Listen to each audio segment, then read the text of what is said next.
Hi, welcome to this Kickstarter preview video for The Dark Quarter, one of the most anticipated games out there, and for a very specific reason, actually more than one.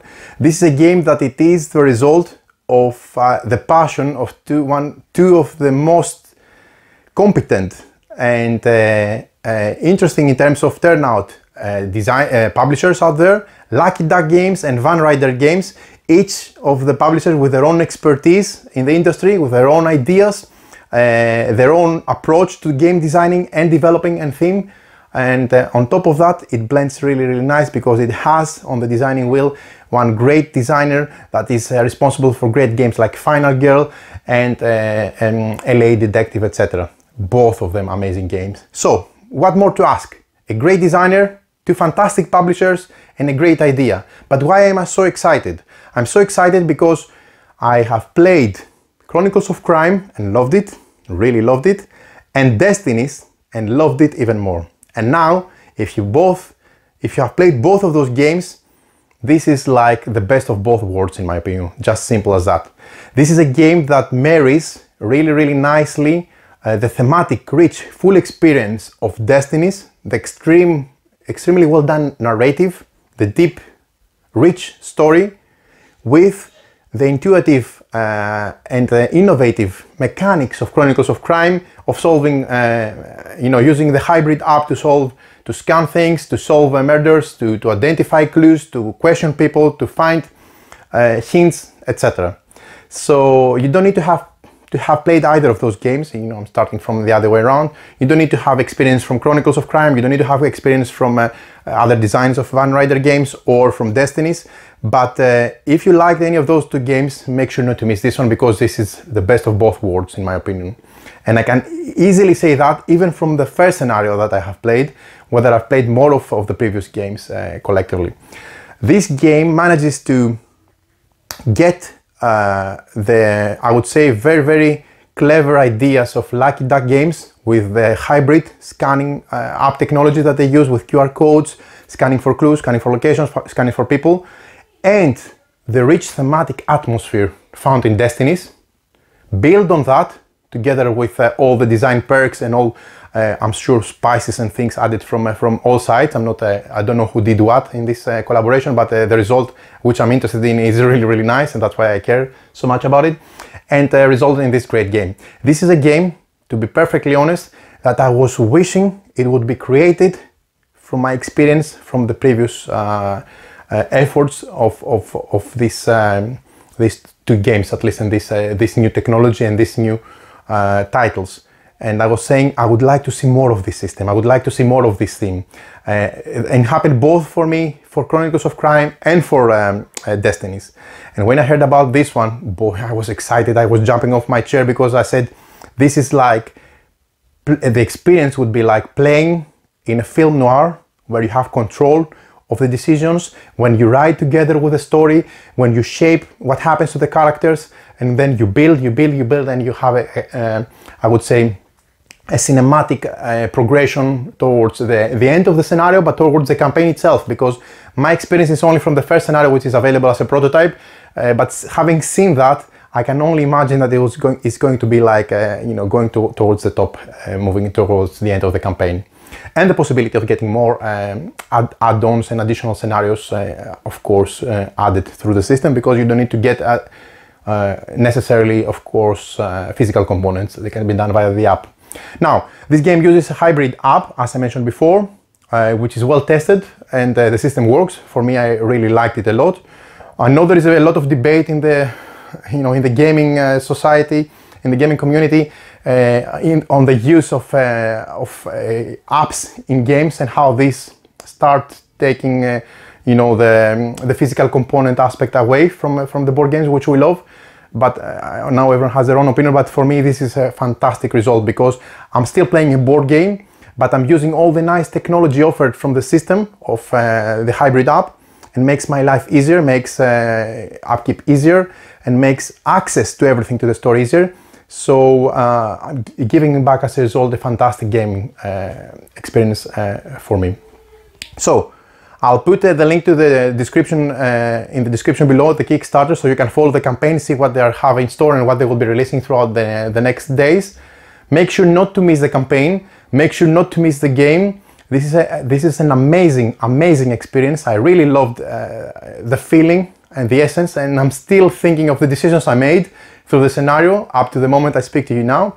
So join me at the table. I'll show you how the game works, explain all the details, show you all the characteristics of the game. I'll be very scholastic, of course, about it, but it's a very simple game, rich in theme and narration, but low in complexity. And that's a really nice balance, in my opinion, for this type of genre. And I'll put some more of my personal experience from the game that I played and from my first scenario at the end of this video, as I do always. So let's see what's the fuss all about.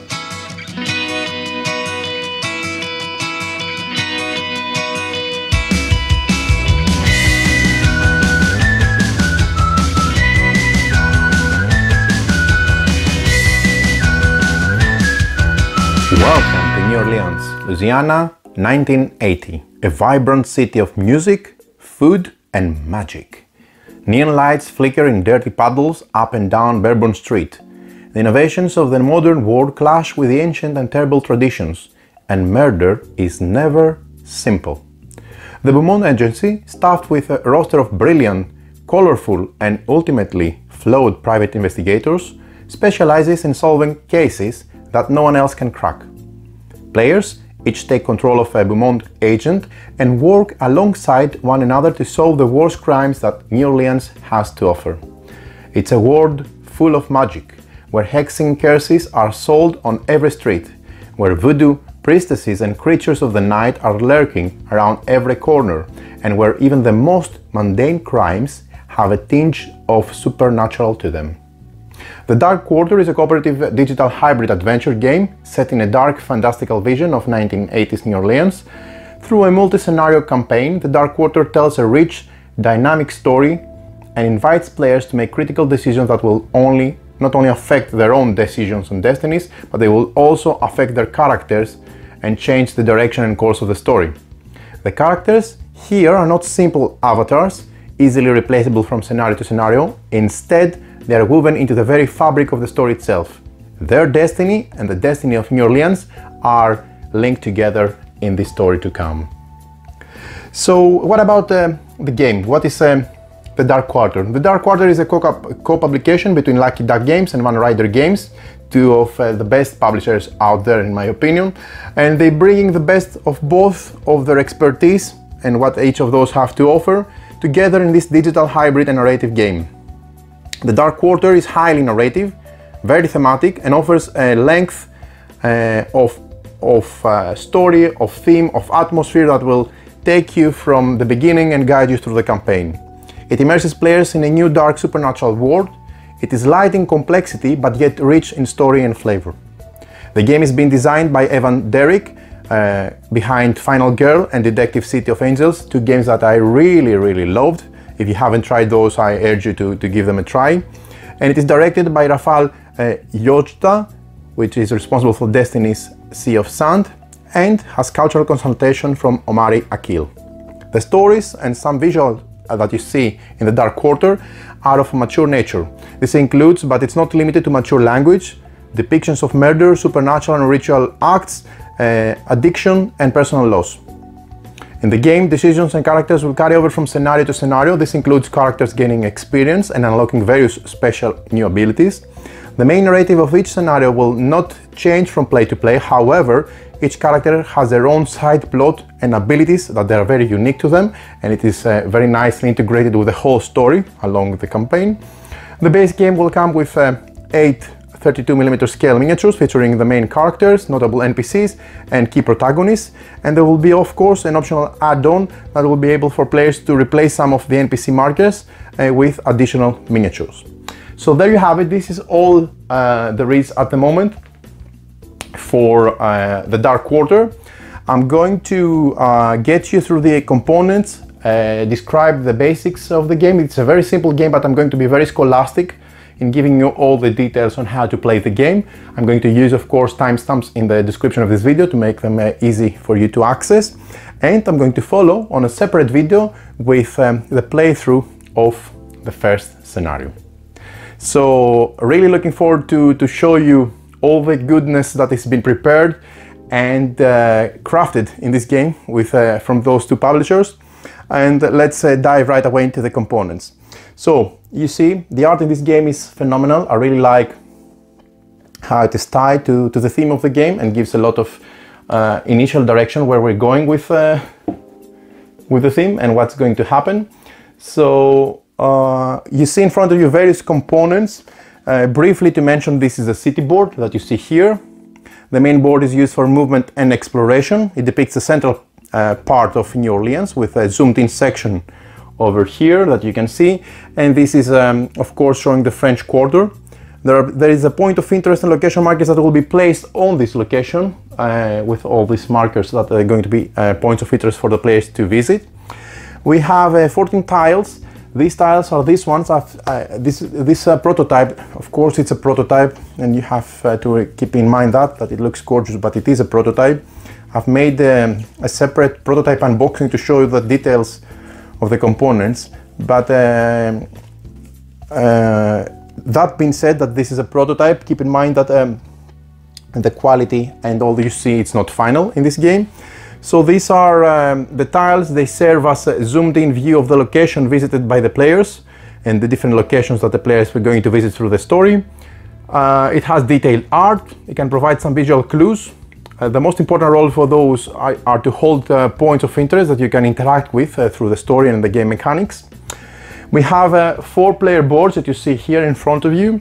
Each character has their own board. Its main purpose is to keep track of the character skills. It also has a designated area for storing character specific components, and of course as general serves as an anchor to organize each player's personal gaming area. What is really nice is that behind each of those boards you have the story and the background for each of the investigators that the players are going to play in this game, and this is really nice because it makes them unique. So you start with a heads up on what's going on with these investigators and how they're going to be progressively woven into the whole fabric of the story itself and the direction of the campaign. You have 4 character miniatures just to show you the level of detail. I really like both the dynamic and the expression of the scabs, really nice. Of course, this is not it's relying on the theme, this game, and the story and the atmosphere, but it's always good to see top-notch components, and both of the companies have shown to us exceptional signs of high quality material, so there is no exception in that. I'm expecting nothing but the best, especially since it's a collaboration between those two companies, but also individually for each of those. You have 4 character miniatures plus the NPC miniature that you're going to see here. You have 8 main dice. I have organized those ready to start my playthrough, my separate video after this explanation that I'm giving you now. But you can see that each player has their own 2 main dice, that they are gorgeous. These are 2 big main dice that you always roll in all of the tests. They look really nice, as you can see, and they're coded by color as well. So John Robichaud has those 2 green ones, while Winter Malins has the 2 yellow ones. Besides the main dice, each player has access to effort dice, which of course are linked with their color as well. So you see, these are the effort for this color dice, and these are the effort dice for Malins. They're also really nice, even though smaller in size, which is actually the normal size. These are huge dice, by the way. Each character gets 3 effort dice in their character color. They are bonus dice that can be exhausted in order to increase the character's odds of success in any skill test. And for those of you who have played Destinies, another great game from Lucky Duck Games, if you haven't done, you're missing, but they will see some resemblances in this, the way these dice are being used. We have 51 skill cubes that you see here. I have already placed the stats for those cubes for the 2 characters to show you how they're going to be used in the game. These are the cubes used to mark the skills on the character boards. They come in 4 different distinct colors corresponding to 4 characteristic skills that each of the investigator has. Green is for talent, red is of course for combat, purple is for arcane, and yellow is for charisma. Each player has also, besides their main dice, their effort dice and their color, they have, as you can see, character markers, 5 in each of the character color, used to mark points of interest and locations accessible only to their associate character. I'm going to show you how this is done later on. We have, of course, various NPC markers. I have them face down as instructed by the game setup, but these are numbered, called upon from the app when they're placed and when they come in the game. And of course, they depict different persons and different NPCs for us to interact. We have 23 generic point of interest markers, which are these ones over here with the lamp, that they depict this point of interest. And of course, there is one for the finale that you can see here. We have a similarly, we have the location markers, which are double-sided. One side is for unexplored and one is for explored.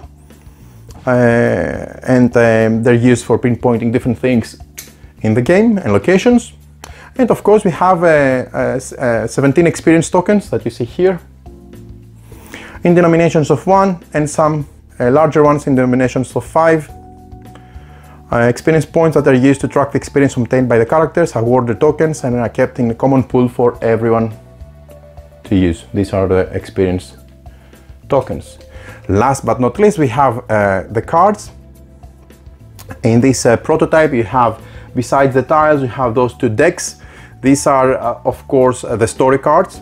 These cards form a story deck, and each of them is unique and identified by its number. These cards represent various items important to the story, like crime scene, evidence, etc. You have the 21 consumable cards, which are those, the items. These are cards from the consumable deck. They are identified by card number, and they can serve with, they can have identical copies, more than one, for money, for RAM, etc., for example. And this and unique as well. And these represent various useful items that characters can equip themselves with through the game to help them with their investigation. Last but not least, we have 20 ability cards. Each character gets access to 5 unique ability cards. This is a deck color-coded by each player. Okay, for example, this is a green one, and this is the deck for John Robichaud, while the yellow one says Street Smarts, and it's yellow coded, linked with the yellow that is assigned to Winter Malins. These unique ability cards have various empowerments and special actions and abilities that the character can use, and specializes the character themselves. They must be unlocked before they can be used. Already from setup, you will be unlocking one and starting the game with one starting ability already unlocked. Last but not least, this is a hybrid game, so you need the app, which is in the development stage at the moment. Same like this is a prototype, you also have the initial stage of the app itself. The Dark Quarter requires a free app, which you can download from the Apple app or Google Play. And of course, you only need the app installed on one phone or tablet in order to play. It is impossible to play though without the app. You need the app installed. This is a hybrid game and it requires an application. It is provided free, so you don't have to pay to download it. And once downloaded, the app doesn't require any internet connection during gameplay. Of course, having an app has its benefits, because that means that there could be additional upgrades, additional options to buy additional scenarios in the future without the need for buying physical components, etc., etc. Same philosophy and mentality that we have seen in Destiny, is another great game from Lucky Duck Games. But that's all about the components. I think we should move to the next step of this video as structured in terms of explanation, and it's the setup. So what I'm going to do at the moment is I'm going to describe the basic steps of the setup. This is a very simple game to start. Initially, you can dive into the theme and the campaign and the atmosphere, and that's the purpose behind it. But the steps that you need to follow for the setup are very simple. First of all, you place the city board in the center of the play. Then you place the story and consumable cards besides the city board, and you leave room next to each deck for discarded cards of that type. This you will be picking up in your hand. I advise that they are numbered from 001 moving forward, so that you can easily go through the deck and identify the numbered card that you need to get out and acquire based on the flow of the story, etc. Then you create the supply beside the city board with all the experience tokens, skill cubes, location markers, points of interest, and NPC markers. I have placed those in these balls that they don't come in the game. These are my own balls for game components. I usually use those, but you can see these are the NPC markers which have different personalities that you're going to find out, figure out, investigate, examine, or whatever, and interact with. They are numbered, but you have to lay them face down with the numbers for easy access. Same goes with the rest of the components, and then you start the app in the game and you select the scenario to play. There's only one scenario for this prototype at this moment, but more will follow. And there will be more scenarios included in the base game. You'll find more information following the Kickstarter campaign for this game, and I will put a link in the description of the video, of course. And then you follow the app's instructions to finalize setup, and you're ready to explore the Dark Quarter. So player characters and players play area.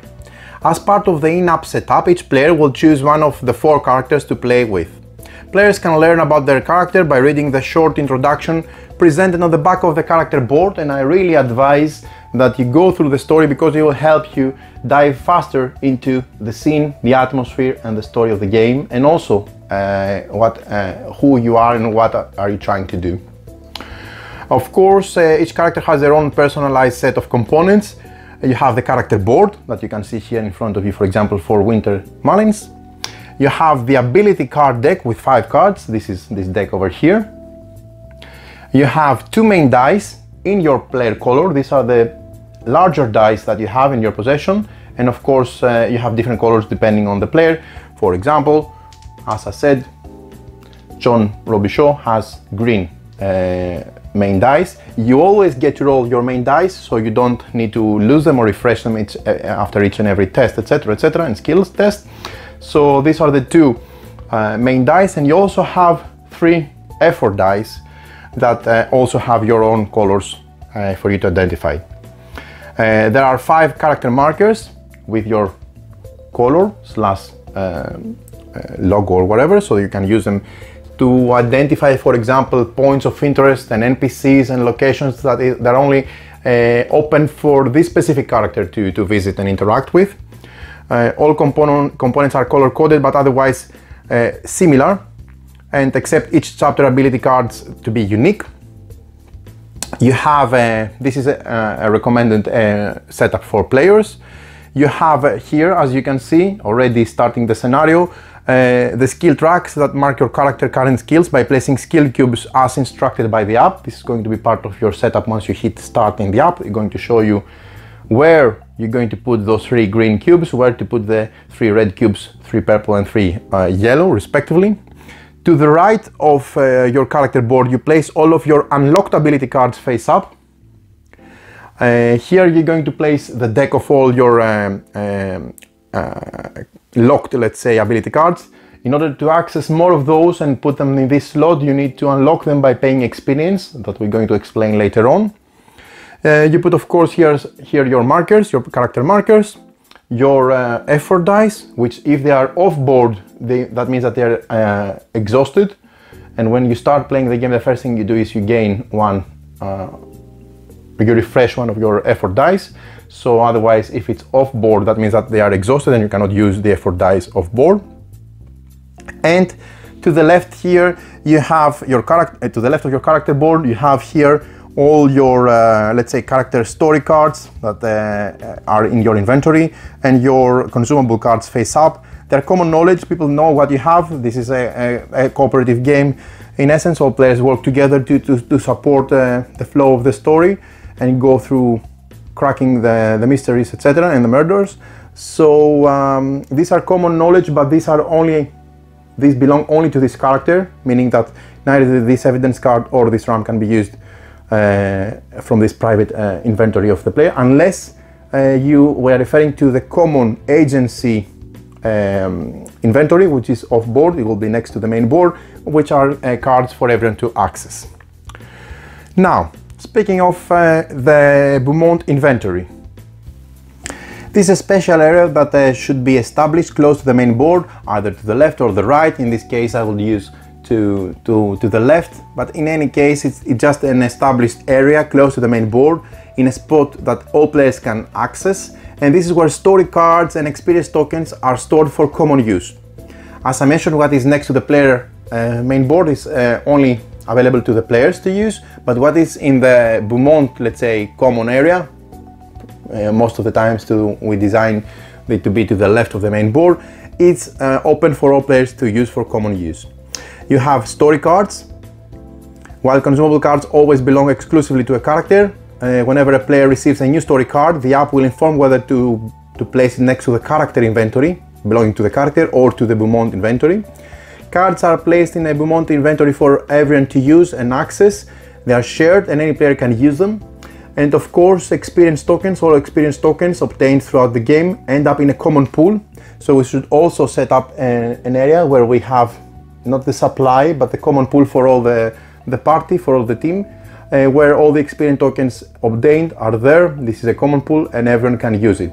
It is suggested that it's also located, the common pool is also saved next to the cards, the common cards. So again, maybe to the left. Keep another ball or another area where you collect experience tokens earned for the team to use. And since experience becomes spent when used, all players must collectively agree when one of them wishes to spend it, because again, it's a cooperative game and we all decide who spends experience to gain, for example, to unlock ability cards, etc. Now, character abilities. Each character has their own set of unique abilities represented on ability cards.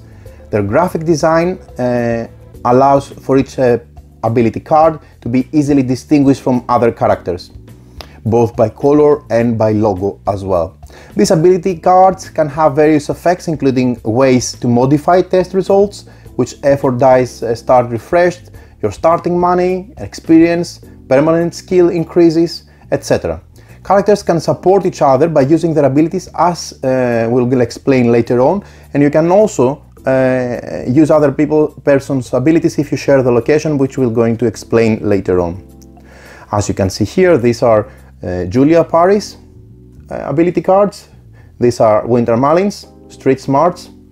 This is John Robichaud, Keen Eye, and this is from Constance Moreau, Well-Rounded, and Ancient Experience for Julia Paris. So the ability cards themselves.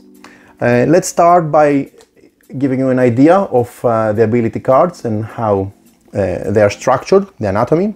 You have on top of here some experience symbols listed. This is the unlocking cost. Then you have the name in capital. Then you have the effect described in text below. And you can see below there is, if in some cases, the prerequisite requirement for this card to be unlocked. And also you can see that you have from the back of the cards, this one has an icon, it says S, which is S for starting. So you have always two S that you start, with one of those you start unlocked already at the beginning of the game. And the remaining ones have an I. Of course, you'll choose only one of the starting ones, and the second starting one that you didn't choose will going to be mixed with the remaining ability cards, and they'll be accessed for unlocking from the player throughout the game. Again, here is the name. Now, the name of the card, okay, because for example, this is a different name of the card, so not every card from the deck of, let's say, Constance Moreau says Well-Rounded. This one says Persistent. Okay, this one says, I don't know, Deep Pockets, etc. But you can see both the color and the logo easily to know that this belongs to John Robichaud. Now, what is important here, when something has a prerequisite, here says required touch by magic. That means that before unlocking this ability, the Word of Power, you need to have touched by magic unlocked. If you have it unlocked, then you can unlock this one if there is a prerequisite in some cases. So the availability is very easy. The icon on the card back shows when a card first available to be unlocked. For this, again, prototype copy, we have, as I said, starting ability with an I. Each character has two, but you only choose one to unlock for free during setup for the first scenario. And then I abilities that are available to unlock during the game, from the first scenario moving on. How do you unlock abilities? Until abilities are unlocked, they are not in play, and they do not impact gameplay in any way. When instructed by the app, each player chooses one of their starting ability cards to unlock, so one of the S ones, so you have two. And at setup, as I'm going to show you in the live playthrough that I'm going to run, I need to choose one of those to unlock. So I will start with one of those in the game already unlocked and able to use, and the second will be mixed here in my deck, and it will be part of my pool of future unlocks for future abilities. Abilities can be, a player can unlock their own ability during the unlock step of their turn, which I'm going to explain later on when I describe the game flow. There's a step that you can unlock abilities by paying, of course, the required experience and prerequisites, if any, as discussed before. And the second card, again, that you don't choose at the beginning, will go into the main deck. So how do you use abilities? Ability cards can be used in any order, but the effect of the card has to be fully applied before another card can be used. If it ever happens that the result of a player combining several effects seems ambiguous, then you choose the resolution most favorable to the players. And there are some cards that they say once per game. Some abilities say once per game. That means that after using such an ability, you return into the game box. You cannot be unlocked again during this game. And of course, start of the game abilities. Some abilities influence the character's starting conditions. If such an ability is unlocked in the middle of the scenario, you receive its benefit right away. Now, character skills. Each character has the following skills defined by the position of the associated skill cubes on their character board. First we have the talent, the green one, investigation and observation skills. Then we have the combat, attack and defense skills with the red cubes. Then we have arcane with the purple, spell casting and magical art skills. And last but not least, we have the orange, charisma, communication and people skills, often determining how many questions a character can ask during a turn, the orange one.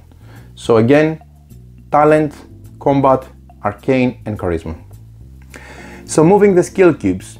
Skill cubes can move along the respective tracks as a consequence of various actions, character abilities and during upgrade phase, which comes at the end of the scenario.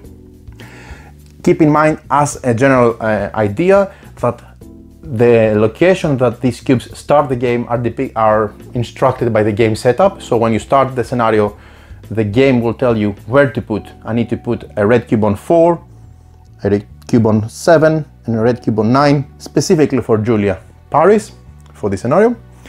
As a general, skill cubes can move along the respective tracks as a consequence of various actions, and moving the cubes to the left is called improving. You want, as a general idea, your cubes to be as far as to the left as possible, because when they are a lot towards the left, that means that they are improved. If they are moving towards the right, that means degrading. So moving the cubes to the left is called improving, while moving the cubes to the right is called degrading. And the leftmost skill cube on a track is called strongest. So for charisma, the strongest cube for Julia Paris is on slot 6, this one, while the weakest one is the rightmost cube, and respectively for charisma, as an example, for Julia, the rightmost cube is on slot 9, this one. The app will instruct you when to move skill cubes using a different iconography. So for example, this instruction always applies to the rightmost cube in a given skill. The color of the cube indicates the skill that is affected.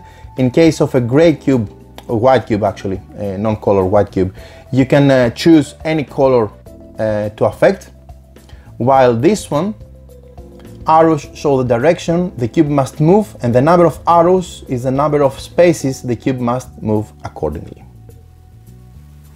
Sometimes you may be called to place a fourth skill cube. 3 skill cubes start on each track, but some abilities allow you to add a fourth cube to the selected skill. Some character abilities allow you to gain a fourth cube in a skill, and if the slot is already occupied by another cube, the new cube must be placed on the first free slot to the right instead.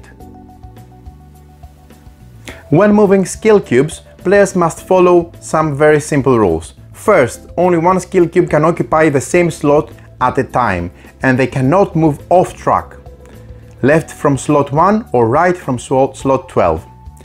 Second, when moving a rightmost cube in any direction that would make itself end its move on an occupied slot, or move off the track, do not move that cube. Instead, move the next rightmost cube, the second cube from the right, and you repeat as needed with the third cube, etc. until a cube is able to move onto an unoccupied slot. If no cubes of the required color can legally move, then the movement is forfeited. So for example, if I had to move my rightmost red cube, which is this one, here, from my current slot, which is 11, 3 slots to the left, I can use 1, then 2, and then 3. When moving the leftmost cube, you use similar logic, same like before, at step 2, replacing rightmost with leftmost, and the only relevant case would be, for example, the blood sacrifice that we can explain later. But this is the mentality and the philosophy when players need to move skill cubes, and they follow these rules. Item cards. There are two types of item cards in the game. We have story cards and we have also consumables. And these are the respective bags for each of those.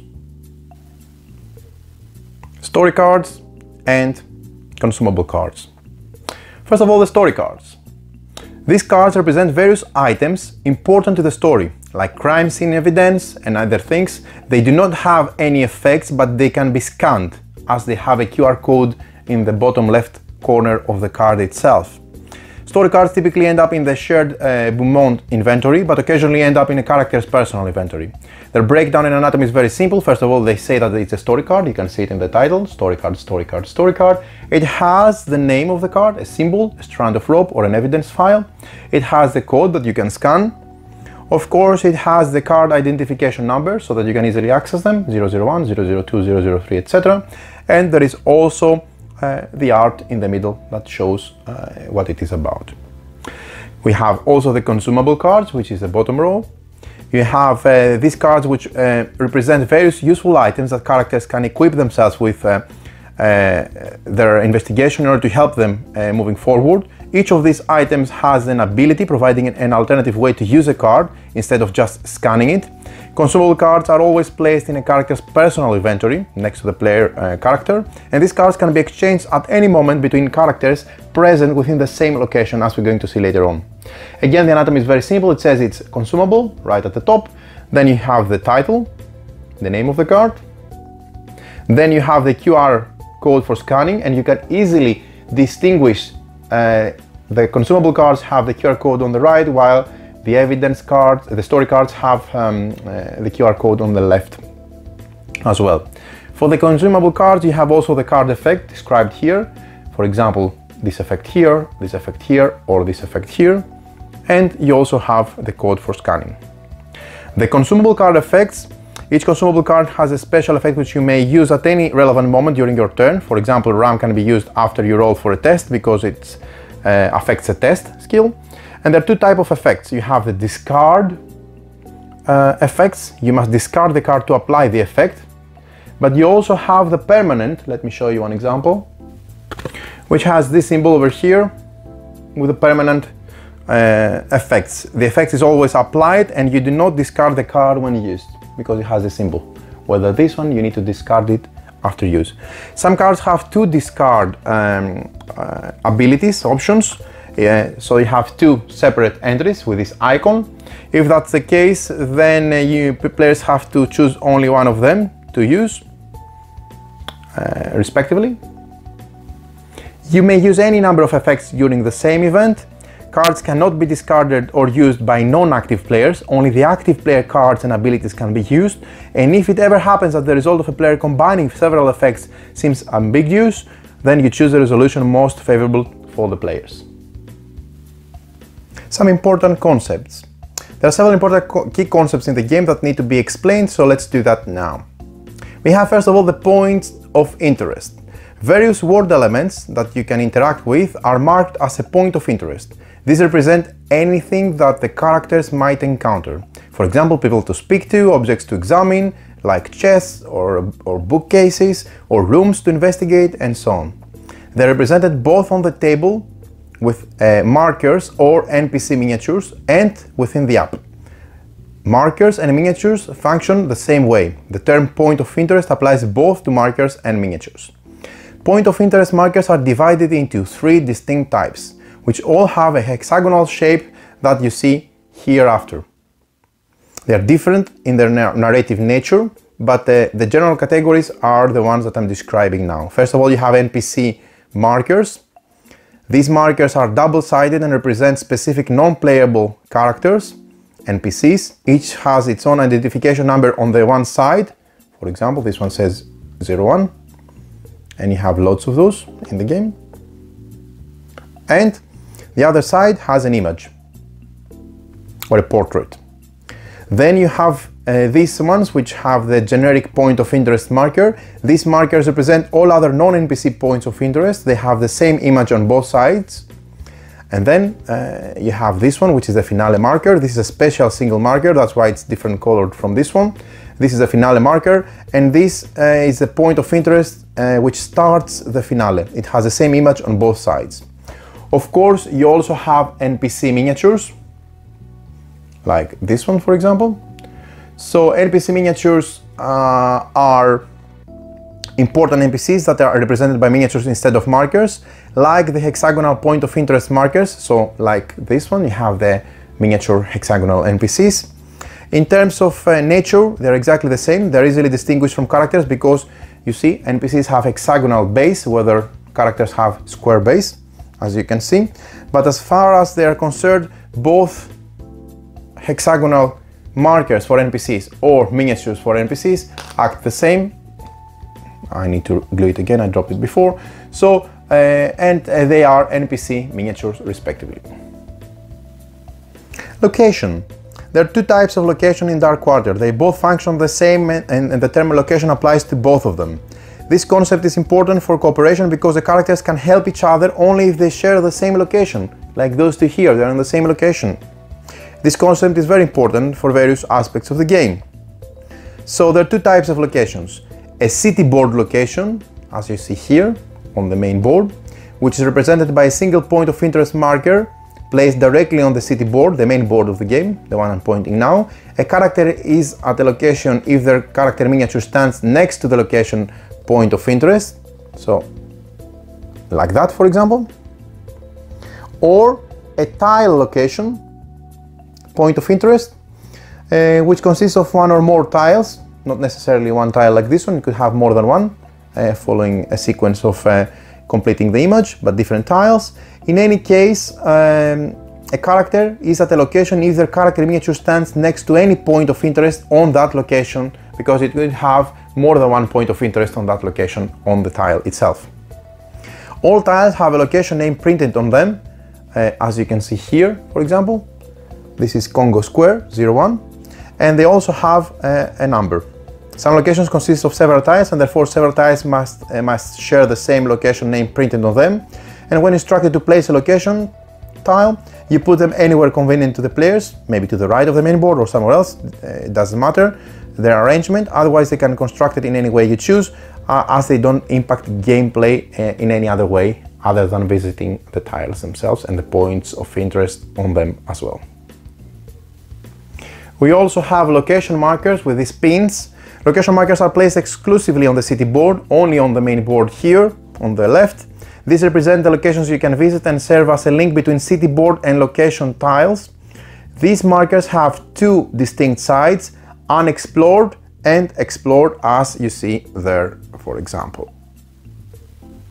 So what is the flow of gameplay? Players take turns in order to play the game as directed by the app, passing the device to the next player whose turn begins. During your turn, you are the active player. All the information presented by the application is public and must be read aloud to the other players. Players continue to take turns until the scenario finale is reached, which triggers the end of the scenario. The app will make it very clear how to read the finale and when the scenario is over, so you don't have to worry at this stage because it may not be clear from the start of the session. On your turn, you perform the following steps in order. First, mandatory if able, you refresh 1 effort die. I will explain those steps later on, but you refresh 1 effort die. Second, which is optional, you unlock any ability cards you want to unlock and you can pay for. Third, which is also optional, you scan one item card, you can scan it using the QR code. And fourth, which is also mandatory, interact with 1 point of interest, respectively. So let's see the breakdown of those 4 steps. Again, 1 mandatory, if able, refresh 1 effort die. 2 optional, unlock ability cards. 3 optional, scan 1 item card. 4 mandatory, interact with 1 point of interest. We start with the first one, which is mandatory, refresh 1 effort die. 1 effort dice if is available. So at the start of your turn, you refresh 1 of your effort die. Each character has 3 effort dice in the game. If all of your effort dice are already available at this moment, you skip this step. So how does the effort die works? As I mentioned, each character has 3 effort dice on their own color. Effort dice and main dice have slightly different possible results, meaning the main dice versus the effort dice, as you can see here, both color and size, but also results are different. The automatic success result, which is this one, let me show you. It has this symbol. So this is a value 0 roll for calculating a total roll, a sum, but it adds 1 success to the total number of successes immediately. So this is one of the most notable differences in the effort dice compared to the common dice. And they also have this symbol, which, as I'm going to explain, it doesn't add anything. It has a value of 0 unless you use some special abilities, and then you have numerical values respectively. Okay, so available, exhaust and refresh. Available, only effort dice which are available, those located on your character board, can be chosen to be rolled in a test. So at the moment I have no available effort dice. If I was like that, I have 3 available effort dice. And again, at the first step of my turn, what I do is, if I have unavailable effort dice, I just refresh 1 by moving it, placing it on this section on the top right corner of my main board, where I have my 2 main dice as well. Exhausted. Exhausted effort dice are kept beside your character board, so these 2 are exhausted. Of course, they cannot be used in a test, and effort dice become exhausted immediately after they've been used in a test. They're moved there after resolving the test itself. Then refresh. Exhausted effort dice become available when they are refreshed, and to refresh an exhausted die, you take it from beside of your main board and you place it on top of the corner, top right corner of your personal character board, where it is now considered to be available. Refresh can occur on various reasons. For example, automatic refresh 1 of your die at the start of your player turn, being directed to refresh as a result of some actions, character abilities, consumable card effects, or spending experience tokens to refresh 1 die. And speaking of that, you spend experience tokens to refresh 1 effort die, or more if you spend more. Before you attempt a skill test roll, you may spend 1 experience to refresh up to 1 of your exhausted effort dice any number of times, as long as you can afford to pay. Second step, which is optional, unlock ability cards. Before you scan or interact with anything, you may unlock any number of your own ability cards from your ability card deck, and unlocked cards are immediately usable and will remain unlocked and available to use until the end of the entire campaign. To unlock a card, you discard experience tokens that you have collected. Again, these are the experience tokens that you collect in the game. These tokens, you need to discard experience tokens equal to the cost of the card in order to unlock it. In this case, for example, I need to spend 3 experience tokens. Also, you need to be aware that if there is a prerequisite, it's listed there. That means that if there is a prerequisite required and another ability card to be unlocked, that means that this ability card required and listed at the bottom and stated as prerequisite, required actually, needs to be first unlocked, and then you can unlock the ones that have this keyword. Okay, but other than that, this, for example, you can pay 3 experience token and unlock it right away. Of course, you can unlock any number of cards as long as you can afford to do so, and unlocking cards should be a common decision for the game because, as I mentioned before, the experience tokens are common pool for all of us. Third step, which is optional, scan 1 item card. So choose any 1 item card from your own inventory, that you have here next to your player board, or from the Beaumont agent's inventory, which is, as we said, to the left of the main board, or somewhere else we have decided where we have the main Beaumont inventory, and scan it. You cannot scan items in other characters' inventories, only your own or the common one in the Beaumont inventory. Scanning is very simple. You tap the scan icon in the app while in the city board view. Then you point the camera at the QR code of the item you're scanning. Then the camera and the application automatically picks it up, and the consequence of scanning an item can vary and depend on the nature of the item, its context with the scenario and the specific character interacting with it, and so on. Most of the time this will represent examining a piece of evidence more closely to simply provide the players with some short additional observations, often very trivial ones. At times though it might trigger more complex interactions in the form of events. You can only make a single scan per turn. This limit, however, does not include the possible scan options that you might encounter within the point of interest that you're going to explore as you do in the next and fourth step of your turn. I'm going to show you how you scan, but I'm going to show all the use of the app and the app of the game at the end together, so I'll come back to this. The fourth and last step of your turn, which is mandatory, is to interact with one point of interest. Interacting is the means through which most of the adventure unfolds. It may cause changes or additions to the city board or tile locations. For example, you can speak to an NPC which might reveal information about a previously unknown location, which then places a new location marker onto the city board, and so on. Choose any point of interest on the main board or location tile, so you can choose whatever you want, either on specific tiles or on the main board, and what you do is you move your miniature next to it and tap in the app at the respective location and point of interest. If a point of interest is on a location tile, you must first tap the location on the app to reveal the point of interest on the app, and then to zoom in. It doesn't matter where your miniature starts, you may move to any location or point of interest and then tap it. That's a simple golden rule.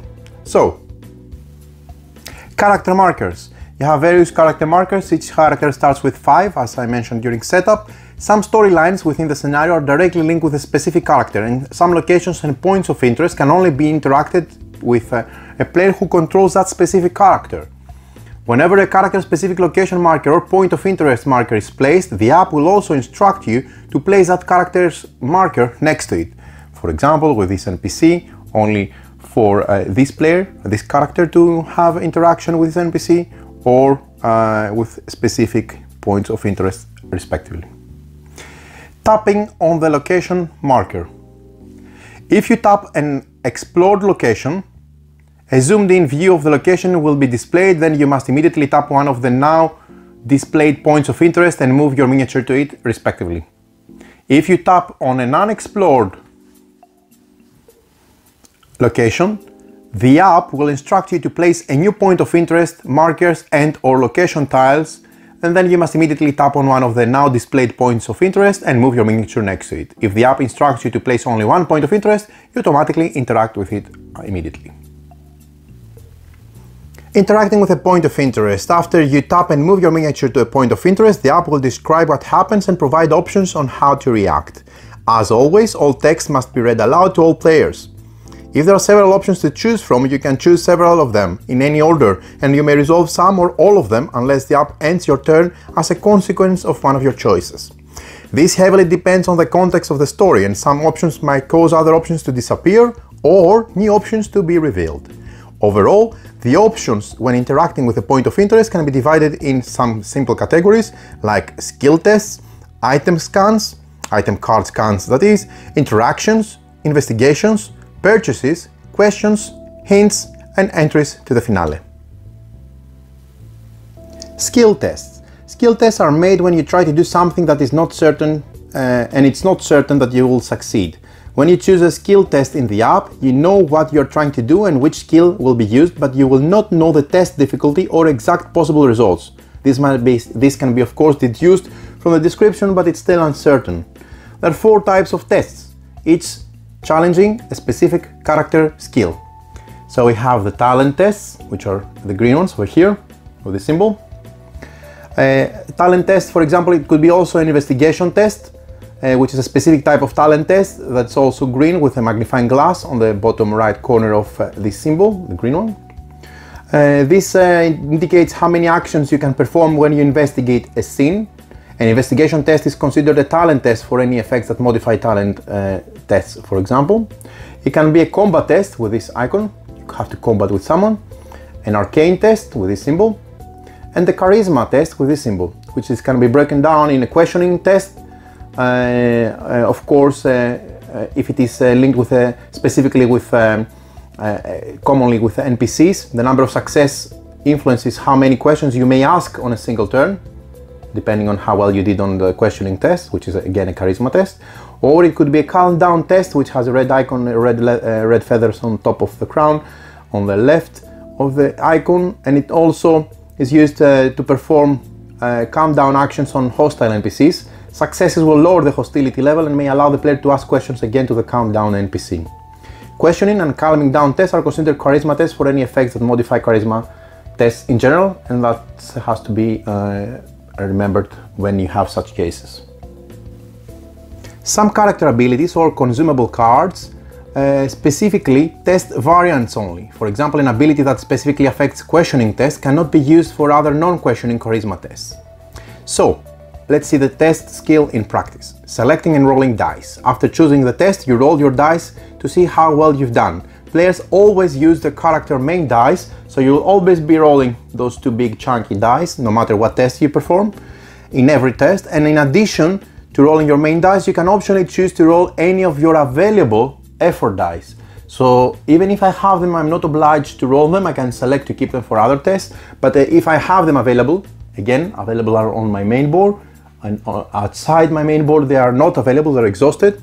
So if they're available, I can choose to add them to my main dice roll. Additionally, other characters present within the same location can loan their effort dice to cooperate on the same test. Then you have in the test the different result, because you're going to take this dice, perform the test. Let's say I'm performing a combat test, roll them, and then you see the result. Let's say for the benefit of this example, you have some numerical values, and this is the result. So remember, this is an automatic success that adds to the success, so it has a total of 0. So the number value for this sum is 2 plus 4, 6, plus 1 success already, no matter what.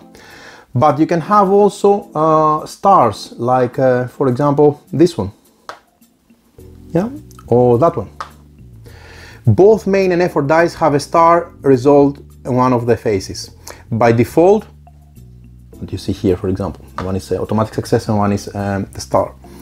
By default, the result is considered a 0, with no further effect. However, some character abilities and consumable card effects can use and modify those star results.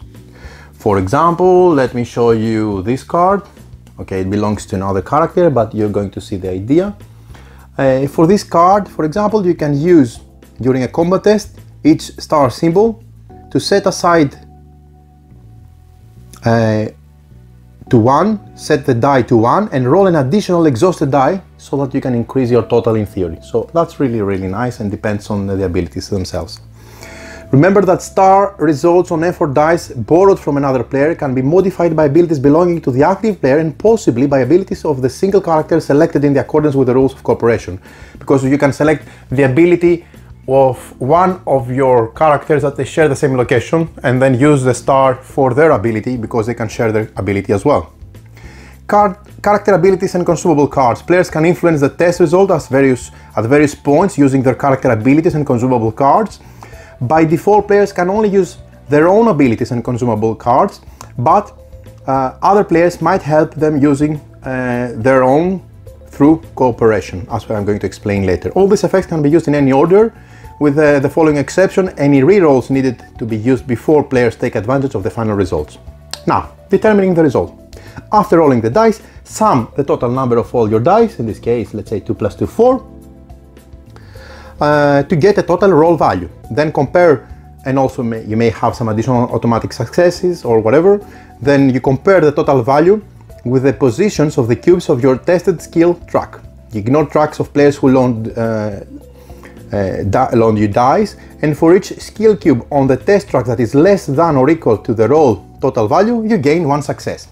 So let's say here, for example, I rolled 2 plus 3, 5. Let's make it more interesting. Let's put it 3 plus 4 and an automatic success. In this case, I have 1 automatic success on this combat roll, and then I check my total value, which is 4 plus 3, 7, and compare it with my skill track. Okay? If for each skill cube that is on the tested track that is less than or equal to the total roll value, I gain 1 success. Here I have 1, 7, plus 1, 4, because I totaled 4 plus 3, 7. So 1, 2 successes, this doesn't count, this is above 7, but the 7 one counts because it is equal or less, okay? So 1, 2 success plus 1 from here, 3 successes. So this is how it works, very, very simple. The number of success gained by modified various character abilities, consumables and automatic success results are added, as I mentioned, automatically to the total success number. Once you determine the final number of successes, you input this number into the app and confirm it. You say, I had 3 successes. And you put the number 3 with a drop-down menu. This will progress the story and tell you the consequences of your attempted action, and many tests have a range of diverse possible results depending on the number of successes, not merely a binary successful or failed outcome, which is not aware to the players or can be deduced, but you never know for sure. This is how you perform, of course, the skill tests. Then we have item card scans. Players often have an option to scan their item cards. You can scan both consumable and story cards, and this can come from your inventory and from the shared Beaumont inventory, but you cannot scan items in either character's inventories. Most scanning opportunities depend on the situation, and you'll need to use your best judgment to decide which item might fit the given situation or resolve a presented problem. Bad scan decisions are not directly penalized, but depending on the context, this might lead to items being destroyed, for example. Of course, it will make sense that if you try to break, for example, open a door using a vase, most probably you'll break the vase itself and not break the door open. Another option is interactions. Interactions allow you to perform an action without a skill test roll. You always succeed when interacting, but consequences vary and are unknown beforehand. This can be various activities like looking more closely at something, opening a door, or picking up something, etc. And these are automatically successes. Then you can also have investigations with a magnifying icon. Often players need to investigate a crime scene. Similar to questions, investigations only appear after a player passes an investigation test, so you'll first do an investigation test. The total number of successes obtained in that test will determine the number of investigation options that can be picked up in that turn. There are various investigation options which are marked with the magnifying icon, the magnifying glass icon, and they might be simple interactions or skill tests. You can also have purchases, where have the money bond icon. At some points of interest, you may have the option to purchase items. Choosing this option will display all the items that can be purchased there, and an item costs 1 money card, so no matter what are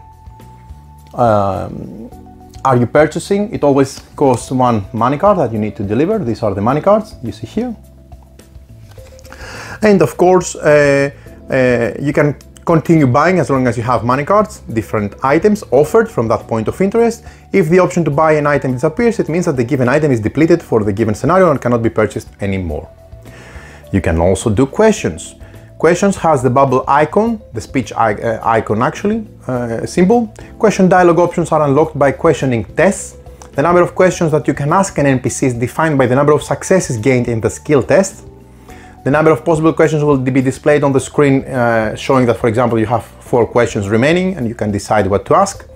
Questions are now the main way to obtain new information. Very often new questions will become, of course, unlocked as players uncover leads. Leads is an icon with a bulb, essentially, a light bulb. Whenever important information is revealed, like identify of a character or a faction, players will receive a message with this icon, the leads icon, and usually this indicates that the new questions are unlocked, but not necessarily at that point of interest. It may be somewhere else and you need to go somewhere else at a later turn.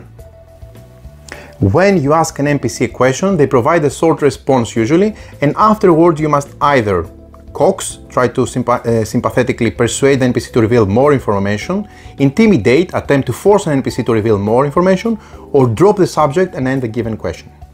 Choosing the correct approach for each NPC is critical, and players may need to figure out what is the most appropriate approach to reveal further valuable information. Taking the wrong approach might increase the NPC's hostility level, so be careful. Be advised that the same approach might not be universal for all questions to the given NPC, so coax might be a good approach for some topics for that character, where the character is comfortable to speak about, but in other cases intimidation might work better, for example. A word about hostility. Treating an NPC the wrong way may increase their hostility. An NPC hostility level is not explicitly displayed on the app, so you don't know how hostile an NPC is. You can assume or deduce. All different NPCs have different thresholds before they become hostile, and an NPC hostility usually does not take a drastic form like a fight. Most of the time it will simply make the NPC unwilling to talk to the players until the NPCs calm down, and then you perform the calm down test, which is a special variant of the charisma test, as I mentioned before, and available only when interacting with hostile NPCs. The test determines whether the NPC calms down and is willing to continue talking, and often then you may continue asking questions right away. Keep in mind that most NPCs who can be questioned also have the option to be asked about an item, so they have the scan icon next to the scan questions. This scan works exactly the same like scanning an item, but it will trigger dialogue similar to any other question in a particular NPC. If they have something to be scanned about, they can give their opinion or give clues or whatever. So it will decrease the number of available questions, so make sure you scan exactly what makes sense, otherwise you're going to be losing questions without any real value. Hints also have the magnifying glass. Hints are available only at the Beaumont Agency point of interest. Selecting this presents the players with a hint explicitly explaining how best to proceed with the current situation, so like let's say cheats, if you may say so. Note that each use of one of those options lowers the hidden score that affects experience rewarded by the end of the scenario. And the last thing that you can do is you can try to enter the finale. When you have the horse icon, this option will start the finale. There is no going back once you started interacting with this point of interest. And once any one of the players enters the finale, the entire team takes part in the chain of events, which will have a cinematic flow. So, this game has cooperation. We said it before, let's explain it now. Characters who are present within the same location, for example, in this case, those two characters, they have the opportunity to help each other. Exchanging consumable cards. Any number of consumable cards can be exchanged, and the exchange can be one-sided. For example, I can give everything I want to one player without receiving anything in return. Players can change ownership of card without receiving one in return, and this can be done at any moment. Test cooperation. Characters may cooperate for a skill test roll, and to do so other players at the same location, let's say I'm testing something and I have another partner there, other players at the same location can contribute to my test by offering their effort die. So this decision has to be done before any of the dice are rolled. There is no limit on how many dice can be loaned, and the player may spend experience tokens to refresh their own effort die. This can be done immediately before you let a player borrow one of your die, even when it's not your turn, for example, that's fine. The active player who triggered the test still makes the roll following all the standard rules of performing the test, and only the active player is affected by the test consequences, both positive and negative, unless the app specifically instructs something different. All borrowed effort dice are exhausted at the end of the test as usual, and they are immediately returned to the exhausted location of their original owners. Last but not least, sharing character abilities. During the test, apart from using their own abilities, the active player may use character abilities of a single chosen character to influence the test and its own consequence. But if I had more characters at the same location, I have to pick, if I'm the active player, I have to pick which of those two abilities I will be using in my test. I cannot use both respectively. And this is important. Last but not least, pivotal changes. Pivotal changes is very important because during the course of the game, players will be offered the chance to make crucial decisions called pivotal choices. Very, very important choices. These are incredibly important and will impact both the character progression and the general story itself. When such a choice is about to occur, the app will warn the players, asking them to proceed with caution until they are ready and prepared. For there will be only a specific amount of seconds to make the decision once the choices are presented to them and the countdown starts. There are two choices on how to proceed. If you fail to choose one of before the time runs out, the app will automatically make a decision for you. And pivotal choices are permanent and irrevocable, so be aware that players should consider who they want their character to be as a consequence of those choices, and this will determine their destiny and the destiny of the city itself. The finale. All players progress towards the scenario stated objective, and they will eventually be presented with a finale point of interest, which is this one, same like the other points of interest, but it will have this special icon. Keep in mind that within this point of interest, players will be presented with an option to enter the finale, and one player entering the finale will trigger it for the entire team. From this point forward, the usual sequence of play is suspended, so forget about the normal game flow, and then the game enters a more cinematic flow, same like with Destinies, I assume. At least from what I have seen from the first scenario, this is the feeling, and I'm really happy about that. Hope that's the same for the remaining scenarios that are going to be included in the game. And therefore, while in the finale all characters are considered to be at the same location, and therefore they can assist each other with skill test cooperation. There is no going back from the finale, which will be more challenging than anything else encountered so far, so players may choose to further explore the city before the finale to make sure that they're better prepared before going in for the finale. However, they should not dally too long. As time proceeds, their experience token reward at the end of the scenario might be decreased for taking too long in their investigation and losing valuable time. Each scenario is not won or lost in the traditional sense. Instead, players will be forced to contend with the choices they made and their performance during the game, and to consider how this will impact the future scenarios. But regardless, after you finish your scenario, you will move on to the next one, continuing with the campaign. The end of the game. There is a reward based on the performance. The players will receive experience tokens as a reward, as shown by the app. The amount awarded depends on various hidden factors, but generally more experience awarded for a well-executed investigation and exploration of uncovered leads. Conversely, taking too long to finish the scenario will decrease the reward. There is no set number of turns in which the scenario has to be completed, but taking too much will trigger events which will warn the players and will cause ultimately influence on the scenario ending. Also, using hints will decrease the reward. Players need to balance the use of hints with their best judgment. There will be the upgrade phase. After the finale is finished, all players may upgrade their character skills and unlock new ability cards. Upgrade ability cards exactly as you would during the start of your turn, essentially, as we described before. You can improve your skills by spending your experience to move your skill cubes left one slot at a time. Cubes cannot be forced to leave their track, of course, or transferred to other tracks, and each slot can only have one cube, so you cannot move a cube into a slot containing another one, as it will make sense. You may move the same cube on different cubes more than once during this phase, but you have to pay for each move separately. So skill tracks on character boards are divided in 3 sections. Moving a cube into slot 1, 2 or 3 costs 3 experience, as depicted here. Moving a cube into slot 4, 5 and 6 costs 2 experience, because this is the most strong side of your skill. That's why this is cheaper in experience. And then moving a cube into slots 7, 8, 9, 10 or 11 costs only 1 experience, as depicted on the top of your player board respectively. Then we have the cleanup phase. After all players finish their upgrade phase, you perform the 2 steps following. All unspent experience tokens are discarded, so make sure you use them wisely. You cannot save experience tokens, so try to spend them all if possible. And all available effort dice become exhausted immediately.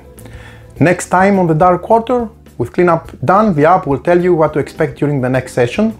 Concerning the overarching story and each individual character, you may immediately play another session or wait until a later time. The Dark Quarter will wait for you regardless of your choice, and the Dark Quarter will always be waiting with the flow of the story. So there you have it. This is everything you need to know about how the game plays, and all the rules have been very scholastic, but it's a very simple game, and I think players who have already played Destinies will find familiar concepts and ideas, so it will make it even easier for them to begin. So let me put my my tablet there so I can start showing you some ideas and concepts from the app. I'm going to record a separate playthrough which will have spoiler on the title, so that there will be some spoilers for you, but you can get an idea on how the game actually plays in practice. So you start the Dark Quarter, which is an app that you can download from either for iOS or Android. It's free. Once you download, you don't need to have internet as stated. There is also music, but I have I removed it because I don't want to have issues with the video, but there is nice music, nice thematic music that matches the game and the app itself. So, chapter 1, the breaking. You're presented with your characters.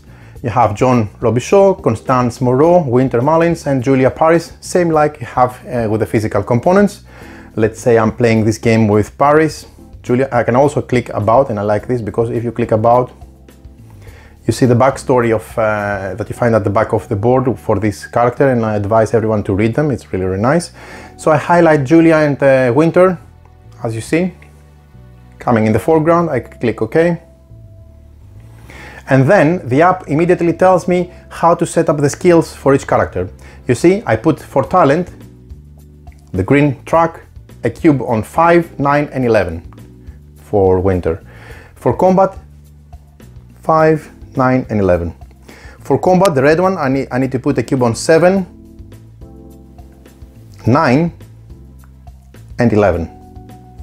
For arcane, I need to have one on 6, 8, and 11. And for charisma, I need to put one on 5, one on 7, and one on 10. And there you have it. This is my starting skills for this character. I click OK. The same goes for the next character I selected, depicting the skills. One thing you can always go backward from this, and this is very easy to handle. It shows also at the bottom the starting item 04. So I have Ram for Winter Mullins. So he starts with consumable card 04 as depicted in the app. So I start with Ram. And Julia starts with the love potion 005. Then I click OK. Did every player take their starting items and set their skills? Speaking about skills, they were done. Starting items done. Yes. Then all players setup. All players find your 2 ability cards marked with the back with an S icon. These are the starting ability cards I mentioned during the video.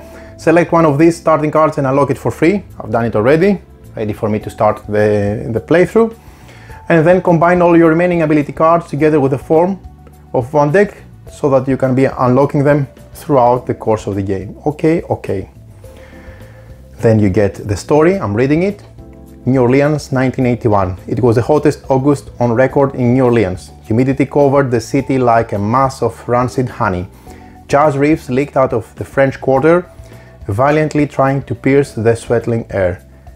The continuation will be throughout my live playthrough, where I'm going to read the whole story and start with the game. Just to show you, after you read the story, key in progress is saved automatically.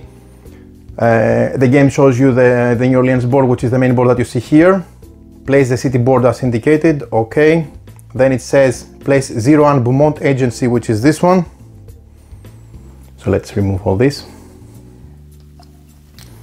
since I'm just showing you now the setup as well. Okay, this is for the finale, and this is here. So it says Beaumont Agency, which is 01. This is the agency. I place it over there. This is a building, you see. Nice. Where you receive hint, and you can use it at the expense of the final reward, of course, as I mentioned. Then there is some briefing. It tells me to take story card number 01, which is the evidence file. Okay, I set it next to it to the Beaumont inventory, so on the common area. I'm making this faster because I'm going to do it again at the live playthrough. Then I'm putting an unexplored icon at Congo Square, right there. Another one at the City Hall, which is over there. Don't worry too much about being too precise, okay? Just it will be visible on the app what to select. And then it says a backstory of John Robichaud, where his wife has been brutally murdered, linked with the story itself. So we start with also his house indicated around this area there. So there you have it. This is how the game starts, and then we start with the player turn, where Winter Merlins takes their first turn, and the app gives you says to refresh one die. So I take one die, I click OK, and I proceed with the game flow. He starts with some cinematic introduction, and then I can decide where to go, what to do, you know, where to interact, what to select, and then the app dictates, do you want to visit Congo Square, and follow with the sequence of the gameplay. So not more details, it's going to be a live playthrough there. So there you have it. You now know everything you need to know about how to play the Dark Quarter. More when you follow the next video with the playthrough of the first scenario. Wow. What not to like here? I mean, the story is one of, I would say, the richest, the more atmospheric that I have seen out there. This rolls out really, really well, and I've only scratched the surface, okay? I've seen only the first scenario. So I'm really looking forward to see how my characters are going to be shaped through their experience and their decisions through the rest of the campaign. And this is something very important. The way you interact with the game components is very, very intuitive, but also at the same time very, very easy. This is a game cooperative, so I don't have any hidden information from my rest of the companions. So you can easily share it with other people on the table. You can either play it solo, or you can play it with up to 4 players. But I would say you can even go with more than 4 players, because I would happily sit on the couch, looking at the table and looking on the app and seeing the progression of the flow without making decisions, because this is how much I like this game. It has such a strong feel on the flow of the story, on the direction, and you feel like you're driving the vehicle. You feel like that you're choosing, what you choose shapes what happens next in the story. You get this feeling a lot, and this is something actually that reflects real life, okay? Actions have consequences, and we can see that in a film noir style approach, because personally I love murder movies, I love film noir, I love deep, dark, atmospheric movies. The genre is well, the era is well, the location is amazing, New Orleans, with all these mystical, supernatural things added in the mix, together with murder and motives and hidden and dark you know, aspirations, etc. And it all blends down to a unique, rich, and I would say very rewarding gaming experience. This is one of the games I would recommend both to newcomers in the hobby, but also to experienced gamers that they're looking for a very, very deep story, very, very deep experience that they will be discussing again and again after the session ends, after the game ends, after the campaign ends, because that's what the game has a huge impact on the same way like you have an impact by you discuss with your friends, your family about the story that you liked and what happened at the end, what was the plot and the consequence of the actions and what led to these climatic events at the end, etc. It's the same here in the board game genre, and having being a board gamer myself and enjoying games like that, I really being on the driver's seat, and this game delivers that on top of this nice package with the hybrid app and the rich atmospheric story. So extremely well done. I have only 2 thumbs to pull up, so 2 thumbs up from me, but this is a game that is even from the first scenario, and it's just scratching the surface, as I said, contending to be one of the most atmospheric thematic games out there. It is a huge experience, it's very unique, it's very, very accessible, so you can easily get into it, understand how it plays, and then, you know, just make your decisions and play the game and unfold the story and shape your characters and what happens to them. So kudos for that, very well done. I had no doubt, to be honest, because it looks like in this project the best of the best are involved, both from publisher point of view and designers and developers, etc. So this is no surprise that there is such a gem resulting out of this collaboration, this endeavor between them.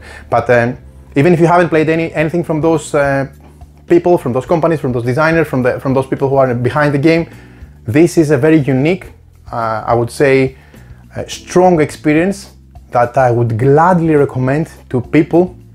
And I think I will finish my comment with that, because the best, I would say, compliment to a game would be which game you would think that would make the most impact on a person or someone who doesn't play board games and you would like to impress them with what our hobby has to offer, with how the board gaming industry has evolved, and how cool now the games are and what new things have to offer. I would immediately think one of those games, and this is immediately one of those because I really think it delivers this. It delivers a very unique, strong, thematic, and one-of-a-kind experience that deserves an applause. So, very well done. Don't miss it out. This is the Dark Quarter.